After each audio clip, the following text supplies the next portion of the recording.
पुण्यातील गुन्हेगारीचा आणखी एक नमुना समोर आला असून पिंपरी चिंचवडमध्ये किरकोळ वादातून एका तरुणावर जीवघेणा हल्ला झाला। या तरुणाच्या हाताच्या पंजाचे 2 तुकडे झाले असून हाती आलेल्या माहितीनुसार डिलिव्हरी बॉय म्हणून काम करणाऱ्या राहुल कणघरे याचे शेजारी राहणाऱ्या रोहन सोबत पूर्वीच वाद होते, त्यामुळे दोघांमध्ये नेहमी खटके उडत असत। रोहन अनेकदा छोट्या छोट्या गोष्टीतून भांडण करायचा। 4 दिवसांपूर्वी दोघांमध्ये असेच वाद झाले। या रागातून रोहनने त्याचा मित्र शुभम आणि प्रशांतच्या मदतीने राहुलला संपवण्याचा कट रचला आणि या वादातून हा प्रकार घडला। पोलिसांनी त्यांना अटक केली, मात्र यानंतर लगेच आरोपींना जामीनही मिळाला। यामुळे संतप्त नातेवाईकांनी पिंपरी चिंचवडमधील वाकड पोलीस स्थानकासमोर आंदोलनाचा पवित्रा घेतलाय। इयत्ता पहिलीपासूनच हिंदी तिसरी भाषा म्हणून लादण्याच्या निर्णयाविरोधात काम करणारे मराठी अभ्यासक डॉक्टर दीपक पवार यांनी केंद्राच्या टीम सोबत दादर येथील टिळक भवनात काँग्रेस प्रदेशाध्यक्ष हर्षवर्धन सकपाळ यांची भेट घेतली। या विषयावरून शैक्षणिकदृष्ट्या काय नुकसान होईल, मराठी शाळांना यातून काय धोका निर्माण होईल, या सगळ्या विषयांवर त्यांना काँग्रेस प्रदेशाध्यक्ष हर्षवर्धन सकपाळ यांच्याशी चर्चा केली।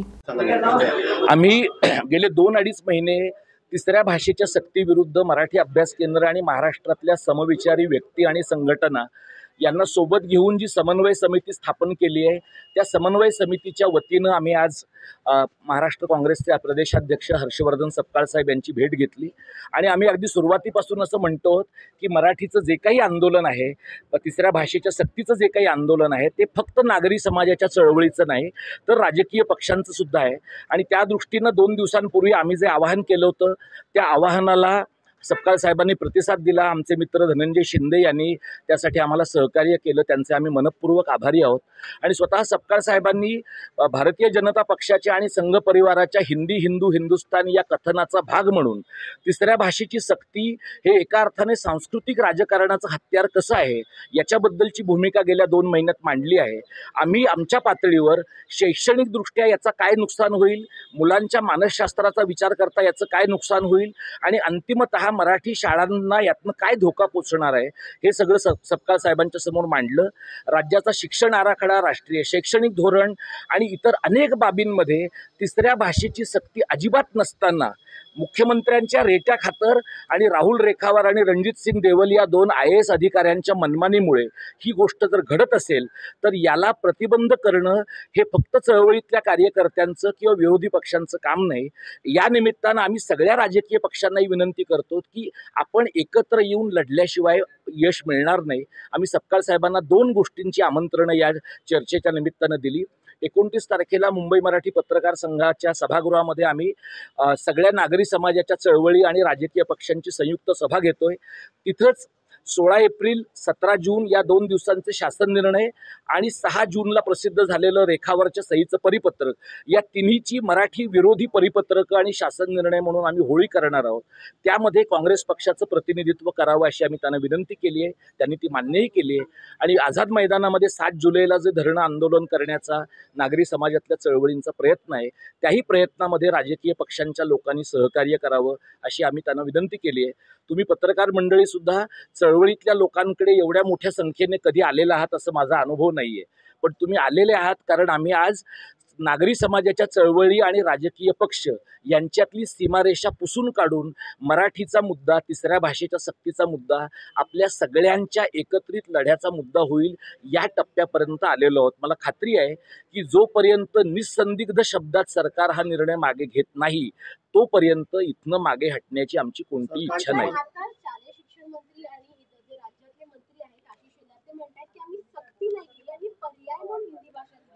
असं आहे की शालेय शिक्षण मंत्री हे कोणाच्या दबावाखातर बोलतायत हे तुम्हा पत्रकारांना अधिक माहिती आहे। आशिष शेलार हे अत्यंत प्रगल्भ मंत्री आहेत आणि त्यामुळे माझी त्यांना विनंती अशी आहे की त्यांनी 16 एप्रिलचा शासन निर्णय आणि 17 जूनचं शुद्धीपत्रक एकत्रित करून जर वाचलं तर अनिवार्य म्हणजेच सर्वसाधारण अशा प्रकारचा एक नवा समानार्थी शब्द त्यांच्या सरकारने शोधून काढलाय। दुसरं म्हणजे जेव्हा ते म्हणतात की हिंदीला इतर भाषांचे पर्याय दिलेत त्यावेळेला किमान 20 मुलं लागणार आहेत त्याच्यासाठी। महाराष्ट्रातल्या अनेक शाळांमध्ये 20 पेक्षा कमी मुलं असतील तर त्या शाळा बंद करण्याचं एकीकडे सरकारचं कारस्थान स्थान आहे आणि ग्रामीण भागातल्या तालुका पातळीवरच्या शाळांमध्ये जर कमीत कमी मुलं असतील तर त्या मुलांना तुम्ही कन्नड, तमिळ, तेलुगू अशी घटनेतल्या 8व्या परिशिष्टातल्या उरलेल्या 20 भाषांचे पर्याय देऊ शकता का? आणि तशा प्रकारची माणसं उपलब्ध करून देण्याचं मनुष्यबळ सरकारकडे कुठून आलं? आणि एवढं मनुष्यबळ जर 20 भाषांसाठी आहे तर अमराठी शाळांमध्ये मराठीची सक्ती करण्यासाठी हे मनुष्यबळ कुठे जातं? त्यामुळे सरकारला बाकीच्या 18 भाषा 20 भाषा तोंडी लावायला हव्या आहेत. त्यांना हिंदीच हवी आहे, कारण हिंदीची सक्ती करणं, तिसऱ्या भाषेची सक्ती करणं हे महाराष्ट्रातल्या सांस्कृतिक राजकारणाचा पट बदलून ठेवण्यासाठी संघ आणि भाजपला अत्यंत आवश्यक, किंबहुना निर्विवाद आवश्यक आहे. सगळे पक्षांचे जे देशाचे सर्वोच्च न्यायालयाचे 52वे मुख्य सरन्यायाधीश भूषण गवई हे पहिल्यांदाच अमरावतीमध्ये आल्यानंतर त्यांचे जंगी स्वागत अमरावतीकरांकडून करण्यात आले. जिल्हा वकील संघाच्या वतीने आयोजित सत्कार कार्यक्रमानिमित्त सरन्यायाधीश अमरावतीमध्ये आले असता त्यावेळी गवई हे सर्वप्रथम आपल्या काँग्रेस नगरमध्ये आल्याबद्दल कमलपुष्पा निवासस्थानी आले. यावेळी जिल्ह्याचे खासदार बळवंत वानखेडे यांनी देखील या ठिकाणी उपस्थित राहून भूषण गवई यांचे स्वागत केले. प्रोटोकॉलनुसार भूषण गवई यांच्या घरी पोलिसांचा मोठा बंदोबस्त पाहायला मिळाला. तसेच हजारोंच्या संख्येने अमरावतीकर गवई यांना भेटण्यासाठी आले होते.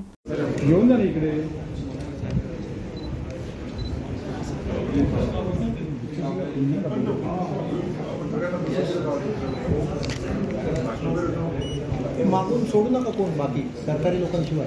एक मिनिट आले काय?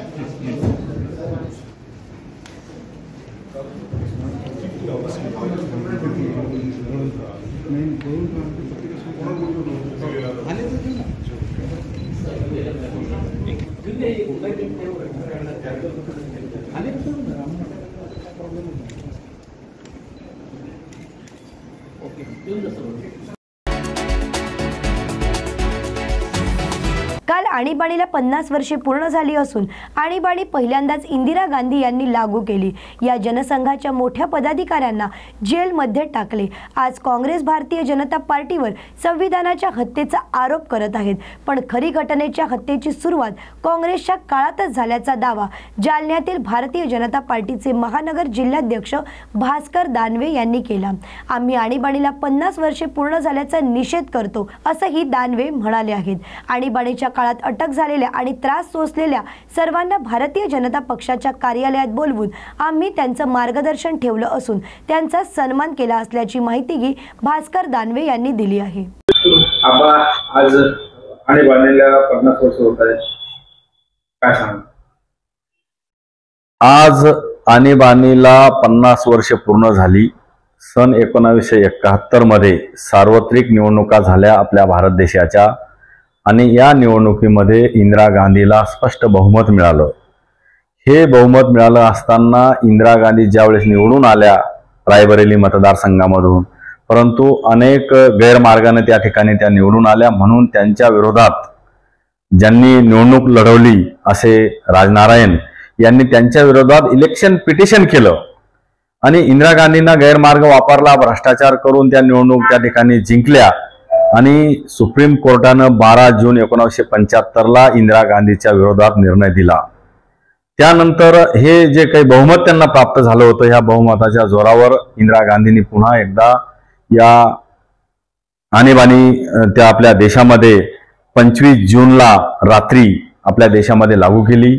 असंख्य कार्यकर्ते संपूर्ण भारत देशातील, त्यामध्ये महाराष्ट्रातील असेल, संपूर्ण राज्यातील अनेक मोठमोठे नेते जे की मराठवाड्यातली आणि महाराष्ट्रातले स्वर्गीय गोपीनाथ मुंडे असतील, प्रमोदजी महाजन असतील, उदाहरणादाखल झालं तर जालन्यातले अरुण उपाध्याय असतील, इकबाल पाशा असतील, जाफराबाद तालुक्यातले गौतम सिंह असतील, असे अनेक मोठे पदाधिकारी आणि कार्यकर्ते यांना इंदिरा गांधींना जेलमध्ये टाकलं.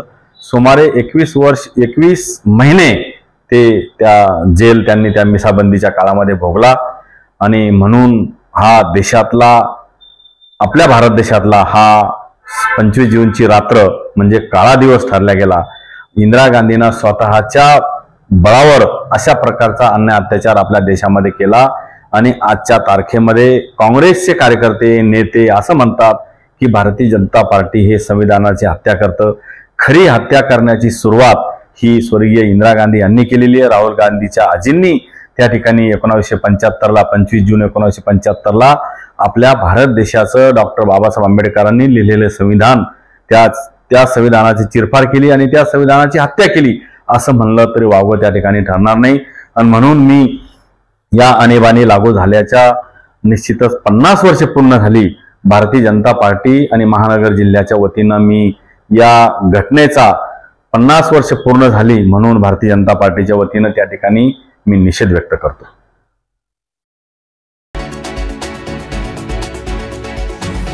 राज्य सरकार एकीकडे लाडकी बहीण योजनेचे पैसे वेळेवर महिलांच्या अकाउंटवर टाकत असताना दुसरीकडे यापूर्वीपासून सुरू असलेल्या श्रावणबाळ योजना, संजय गांधी निराधार योजना अशा अनेक योजनांकडे मात्र राज्य सरकारकडून दुर्लक्ष करण्यात येत असल्याचा आरोप धुळे तालुक्यातील बाळापूर गावात लाभार्थ्यांनी केला आहे। ज्याप्रमाणे लाडकी बहीण योजनेचे पैसे वेळेवर मिळतात त्याप्रमाणे इतर योजनांचा लाभ लाभार्थ्यांना वेळेवर मिळावा अशी मागणी नागरिकांनी यावेळेस केली आहे। प्रकाश पाटील, मी बाळापूरून बोलते। माझं पगार आहे ना नोव्हेंबर 28 तारखेपासून पगारच नाही आणि आम्हाला तहसीलदार तहसीलदार जोड 2-3 वेळेस कागदपत्र दिले, ते सांगताय तुमच्या याच्यात खोड आहे। मग त्यांनी सांगायला पाहिजे ना का काय अडथळा आहे बुवा, काही नाही, मग आम्हाला समजायला मार्ग आहे ना। पण मग लाडक्या बहिणींना महिने पैसे टाकताय, मग आम्हाला का टाकता नाही ते। माझी रिक्वेस्ट आहे मंत्रींना की आमची बी तुम्ही समक्ष सोडावा बुवा, ही विनंती। म्हणून ना गुमनबाई शांताराम मिस्त्री, राहणार बाळापूर। आणि आता दिवाळीपासून पगार भेटत नाही मला। तुम्हाला कुठल्या योजनेचे आतापर्यंत पैसे भेटत होते? सरान बाळनं करेल होतं मी, त्यांना पैसे भेट दर महिन्याला तुम्हाला किती पैसे भेटायचे? दर महिन्याला 2000 म्हणजे महिन्याना नाही, त्या 2 महिन्याना बी येत, असं 2.5 महिना येत। आता कधीपासून तुम्हाला पैसे भेटत नाही आणि तुमची काय आता मागणी? आता मी बाळानाच घर मारा म्हणणार आणि मीच दुसरं कोणीच नाही मला कमावणार, मला पोर नाही सोर नाही काही नाही। आणि या दिवाळीपासून पैसे भेटत नाहीत म्हणजे। काय तुमची मागणी? मला पगार पाहिजे, मला कमावणारच कोणी नाहीये, तर मग मी करू काय, मी खाऊ काय? मी आंधळी जरशी आहे तर मला हात पायाला जागाच नाही ना मला, मी आंधळीच आहे, दोघे डोळ्या। सरकारने मला हक्काना पैसा आहे तर द्यायलाच पाहिजे लवकर मला, कारण की चलन करायला मला काही साधनच नाही।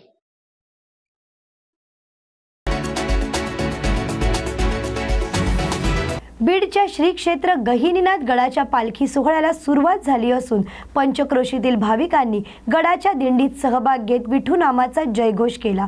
अनेक वर्षांपासूनची परंपरा असलेल्या संत वामनभाऊ महाराजांच्या दिंडीत यंदाही वारकऱ्यांचा उत्साह दिसून आला। गहिनीनाथ गडाचे मठाधिपती महंत विठ्ठल महाराज यांच्या मार्गदर्शनाखाली पुढील 10 दिवस ठिकठिकाणी मुक्काम करत आषाढी एकादशीला दिंडी पंढरपुरामध्ये दाखल होणार आहे।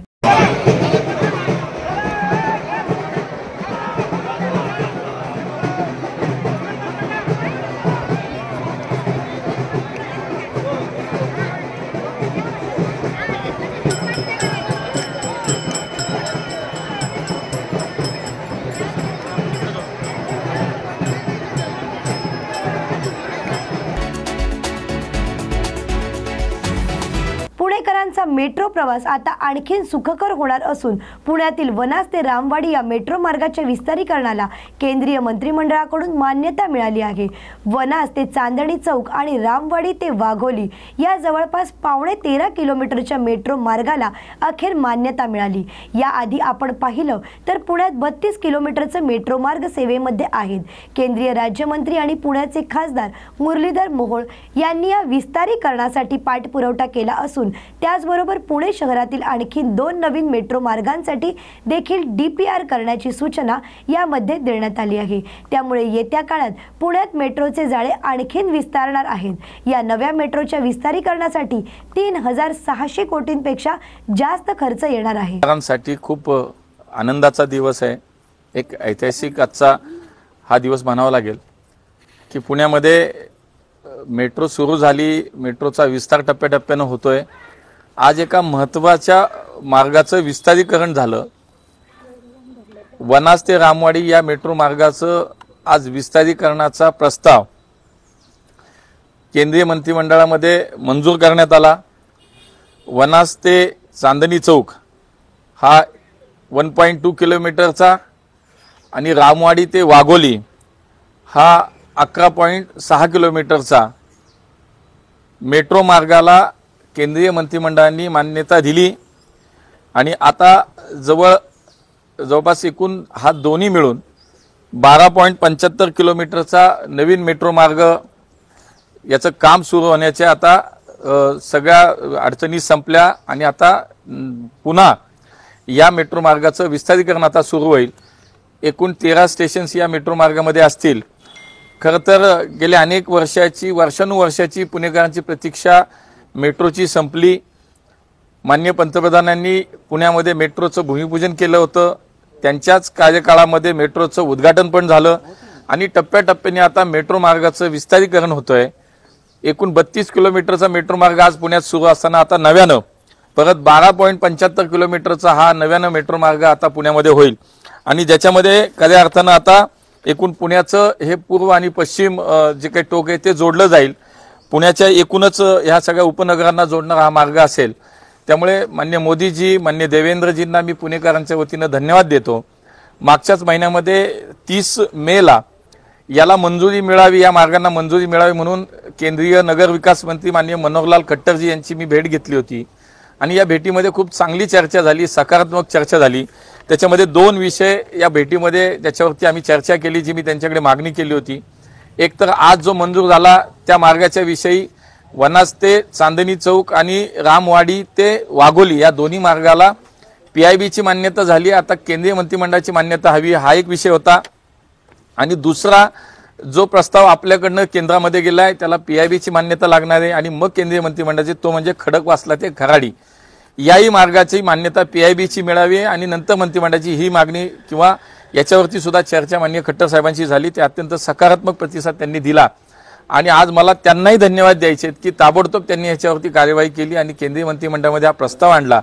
त्यामुळे महाराष्ट्र सरकार म्हणून माननीय देवेंद्रजी ही सातत्यानं या मेट्रो मार्गाच्या पुण्याच्या विस्तारीकरणासाठी सुद्धा त्यांच्याही नेहमी सूचना होत्या।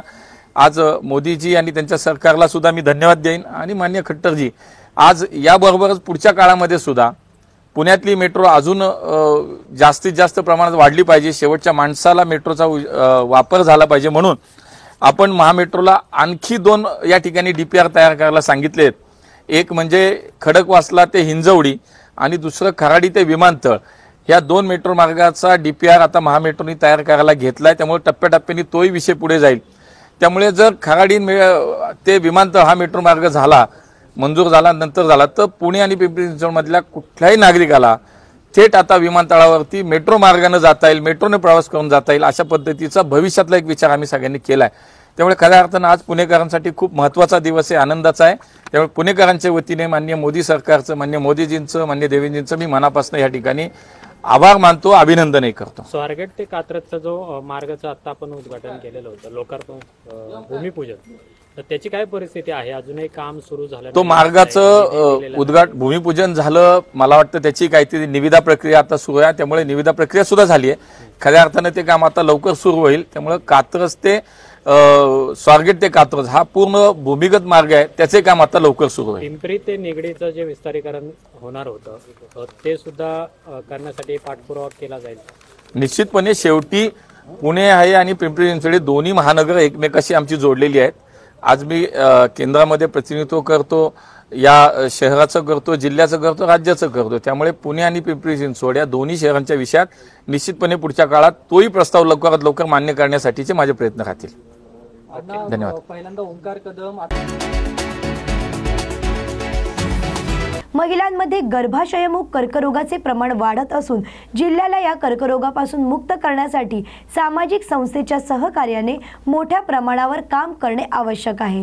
पहिल्या टप्प्यात समुद्रपूर तालुक्यातून याची मोहीम स्वरूपात सुरुवात करण्यात आली असून तालुक्यातील प्रत्येक महिलेस विनामूल्य लस देऊन हा तालुका देशातील पहिला गर्भाशयमुक्त कर्करोगापासून मुक्त तालुका करू असे खासदार अमर काळे यांनी सांगितले।